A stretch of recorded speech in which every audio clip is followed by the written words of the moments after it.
Yeah. You know, they live in house shares with 3, 4, 5, 6 people. They still want to socialize. I think they still want to drink. Salaries are super low. Costs are super high. Their ability to really do anything beyond their basic means is really, really limited. You just physically can't afford to do it. So the narrative is clear that Gen Z simply does not drink as much as millennials did or as much as Gen X before that. Is there truth to that, or is that just like a news cycle that's happening right now? I think it's hard to say exactly. I think there's definitely an element of truth to it, right? I think people are a lot more conscious about their health and their well-being these days. And there's a narrative that's been spun that alcohol is obviously not good for you. That's undeniable. There is part of it which is just generational changes that people have kind of like come to the realization that going out every night of the week, drinking, getting super fucked up is not good for you, right? So I think that's inevitable and I think that's undeniable. But I think there's a big part of it at the minute which is really driven by the economy, especially in London and the UK. The economy in the UK right now is bad. And living in London, especially for young professionals, is really, really difficult. The cost of living is super high, and their ability to really do anything beyond their basic means is really, really limited. So obviously going out drinking or eating or partying or whatever kind of like comes at a price, right? It's expensive to do, especially nowadays. And if you don't have any disposable income because you've spent it all on your rent or you've spent it all on your just travel or whatever it might be, you just physically can't afford to do it. So I think there's an element of both that is happening right at this particular point. And so it's quite hard to dissect exactly what is going on. But I think there's an element of people just being more conscious of their health and not really wanting to drink as much as they maybe had in the past. I think there's also an element of everything that happened with the pandemic that will have had an impact, because a lot of these kids who are, 16, 17, 18, whatever, at that age, they will have been trapped indoors for a year or two. A lot of these bars, clubs, restaurants or whatever would not have been open.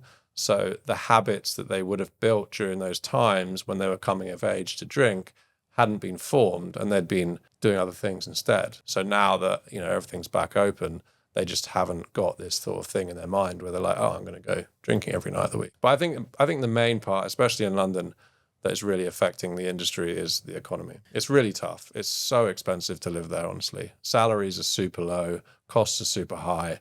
So you've just got this real lack of disposable income for all these people that want to go out drinking. They just physically can't afford it. Generally, when I've been to the UK, I've been to London. Yeah.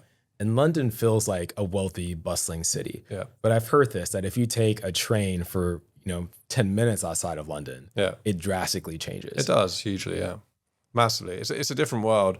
There are some big cities in the UK outside of London that are, thriving, but it's a different world. And London especially is just extremely expensive, and salaries in the UK and in London just don't match up to where they should. And I think that's what the US does slightly better than us. They seem to really prioritize salaries being in the right place. It's obviously a country based on capitalism and business and, success of all of that working. And the UK is to a certain extent, but it just doesn't feel like it's quite right. You got people living in London on a, super low, minimum wage salary, expected to afford really expensive rent, really expensive travel costs, and really expensive food. Yeah. They just can't do it. Yeah. They live in house shares with 3, 4, 5, 6 people, in zones 4 or 5, which is an hour or 2 away from central London, and they're expected to be able to kind of like live. And it just doesn't work. It's a bit of a broken system, I think, at the minute, sadly, but it's kind of a knock-on effect of everything that's been happening over the last 4 or 5 years. The costs of everything's gone up. Businesses have been forced to put all their prices up. So inevitably everything that people would be doing on a day-to-day basis has become very expensive. I would say it's happening here too. Like I remember going to Vegas. It was like spring break when I was in college years ago. I won't name the year, but it was a while ago. Yeah. And I remember we went to the bar in Vegas and we got vodka sodas and they were like $18. Yeah. And we were tripping out because there were 3 of us and that was all of our drinking money. Yeah. But now I can go to the bar down the street here in Los Angeles and a vodka soda will be like 16 or 17 bucks. Yeah. And me realizing that, whoa, like the bar down the street is now at Vegas prices. Yeah. If I was 22 years old on an accountant salary, I probably wouldn't be spending 20 bucks on a drink. You wouldn't be able to, you just can't. Imagine that, but then reduce that salary by 30, 40%, and you've got London, right? So that's the issue. You know, the salary brackets that you get in the UK are just so low. From my experience here and knowing people here, I know that just general salaries, especially in the hospitality industry, actually are starkly different. You know, you're paying twice the amount probably for an employee here than you would in the UK. So it's tough. It's really tough for these people. Is Gen Z still going out? Do you see them at Simmons? And well, I don't actually know how much time you spend in your own bars. You're running the business. A lot, yeah. So they're going out. They're just not buying drinks. They're going out. They're going out less. It's more specific, I would say. They're maybe when they used to go out 2-3 times a week after work, they would now go out maybe once, and it might be on a Thursday or whatever, or it might be on a Saturday, and it might be for like a specific event rather than just for like a casual drink. So they will still go out. They still want to socialize. I think they still want to drink, but they have to be much more thoughtful about when they do it and how they do it, right?